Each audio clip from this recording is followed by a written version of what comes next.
Sifjirate dunko egawani nole kari famenya kedi walisanu wallade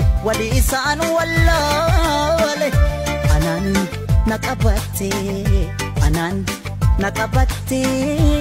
maf anan namita bekta anan anatu sila jiru kef jirata anan nakabate maf anan namita bekta anan anatu sila jiru kef jirata garuma ke kanatu hammenya ke kanatu ega yum ifanata bifatoko onko famalo an me kan sif dua